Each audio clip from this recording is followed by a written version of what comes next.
Naruto, je suis désolé, mais Boruto t'a un peu détrôné, on va pas se mentir.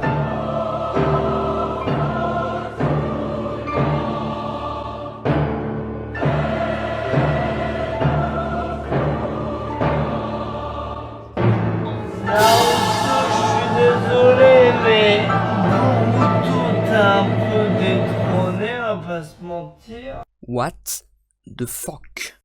Attendez quoi? Qu'est-ce que je viens de voir? Bon là mes petits otaku, je pouvais pas laisser passer ça.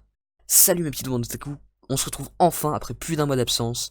Donc j'en profite pour vous souhaiter une bonne année, une bonne santé, tout ça. Et donc je vais rapidement vous expliquer pourquoi je me suis absenté aussi longtemps. Donc en gros, quand on s'était quitté, grosso modo, c'était les vacances de Noël, etc. Et après j'ai eu le brevet blanc, donc voilà. J'étais un peu pris, mais pas de panique, je suis de retour et je suis pas prêt de vous lâcher. J'espère que vous êtes prêtes et prêts, et que vos couilles sont bien attachées, car aujourd'hui ça va critiquer sévère Boruto, et sachez que ce n'est que mon avis encore une fois, avant tout. Ah oui, et pour ceux qui n'auraient pas fini Naruto, il peut y avoir des spoils sur Naruto, ou si vous n'avez pas vu l'anime Boruto, aussi, mais rassurez-vous.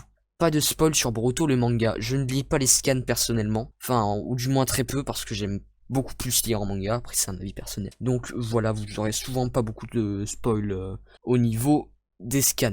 Voilà. Bref, donc Boruto, dessiné par Mikio Ikemoto, un assistant de Kishimoto qui est là depuis les débuts de Naruto, et scénarisé par Ukyo Kodaichi, et bien évidemment supervisé par Masashi Kishimoto, l'auteur de Naruto en personne. Donc dans ce manga, nous suivrons Boruto, le fils de Naruto, dans sa vie de ninja, et pour l'instant dans sa vie d'enfant. Mais je pense pas que Boruto va rester très longtemps enfant, parce que les auteurs de Boruto, à mon sens, veulent aller beaucoup trop vite et griller les étapes, car dès le début, ils ont déjà spoilé la fin du manga. On peut y voir d'ailleurs Boruto déclarer que l'ère des shinobi est finie, Kawaki, un perso sorti nulle part qu'on ne connaît pas, annoncer que Naruto est mort, et on peut aussi voir le manque d'originalité, car honnêtement ce combat il vous rappelle pas un certain Naruto versus Sasuke, hein, sur un décor assez stylé, là en l'occurrence la tête de Naruto. Enfin moi personnellement ça me rappelle un petit peu ce combat. Alors faire ce genre de procédé scénaristique où on dévoile la fin avant le début, c'est un procédé comme un autre, hein, mais dans un manga qui s'avère être aussi long que va certainement l'être Boruto, je pense pas que c'était judicieux de faire ça. Ça enlève juste tout le suspense qu'on aurait pu avoir au long du manga, vu qu'on sait déjà la fin en fait. Enfin c'est peut-être que mon avis, mais je trouvais pas ce choix très judicieux. Ensuite, point positif, contrairement à ce que beaucoup de gens pensaient, Boruto n'est absolument pas une pâle copie de Naruto, et Sarada non plus. C'est pas une pâle copie de Sasuke.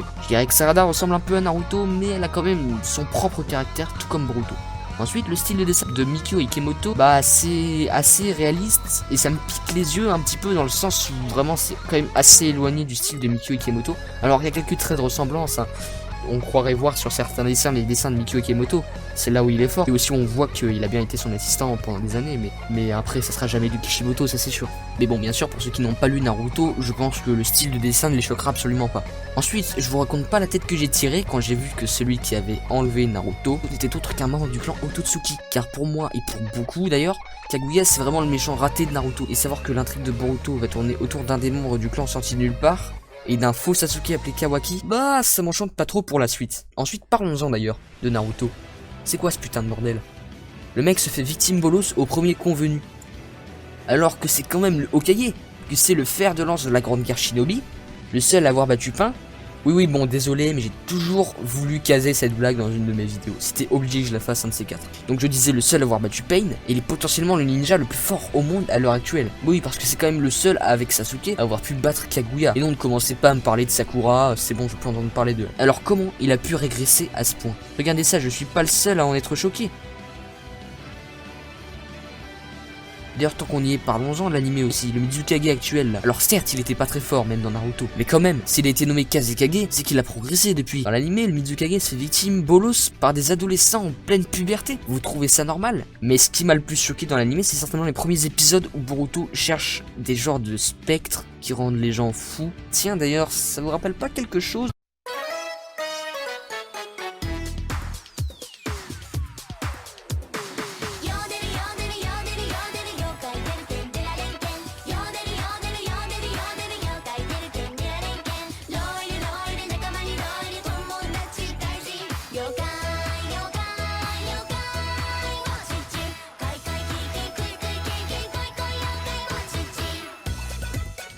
No, God!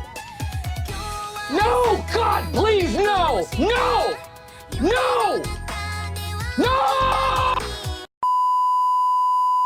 Bref, il y a quand même quelques points positifs. C'est aussi sûr que c'est difficile de passer après Naruto. Mais bref, pour répondre donc à la question de cette vidéo, pour moi non, Boruto n'a pas détrôné Naruto. Enfin après, chacun son avis, mais moi personnellement, je ne trouve pas. Bien sûr, on peut pas vraiment savoir pour l'instant, étant donné que le manga n'a fait que quelques tomes. Peut-être qu'après il va y avoir un énorme retournement de situation et bam, tout va devenir génial. Pour moi, pour l'instant, c'est loin du niveau de Naruto où là on avait des vraies émotions avec Itachi, Kakashi, Obito. Ouais bon, Obito, c'est pas le meilleur personnage non plus, mais le fight Naruto Pain, tout ça, enfin vraiment c'est inégalable pour moi, enfin ça va être très compliqué d'arriver à ce stade. Enfin bref, sur ce les gens, j'espère que cette vidéo vous aura plu. Si c'est le cas, n'oubliez pas le petit pouce bleu qui fait plaisir, le partage. Si vous vous abonnez, surtout n'oubliez pas la petite cloche et surtout n'oubliez pas de m'envoyer des retours en commentaire pour me dire ce qui vous plaît ou déplaît, pour que je puisse m'améliorer tout simplement. Donc aussi dans une prochaine vidéo je traiterai enfin du sujet de Naruto en vidéo, parce que ça fait quand même 2 vidéos que je parle de Naruto entre Black Clover et Boruto. Je vais peut-être pas faire une 3e vidéo, je vais dire oh My Hero Academia, le nouveau Naruto, faut pas exagérer. Donc dans la prochaine vidéo, je parlerai des points positifs et des points négatifs de Naruto, parce que sinon on va commencer à me prendre pour un kikou fan de Naruto, un koujap quoi. Donc j'argumenterai, et surtout j'aurais besoin que vous mettiez vos avis sur Naruto, ceux qui n'aiment pas pourquoi, ceux qui aiment pourquoi, et même ceux qui aiment dire ce qui vous a déplu dans la série, pour qu'on puisse, voilà tout simplement en parler, voilà. Et voilà, donc moi je vous dis sur ce, sayonara.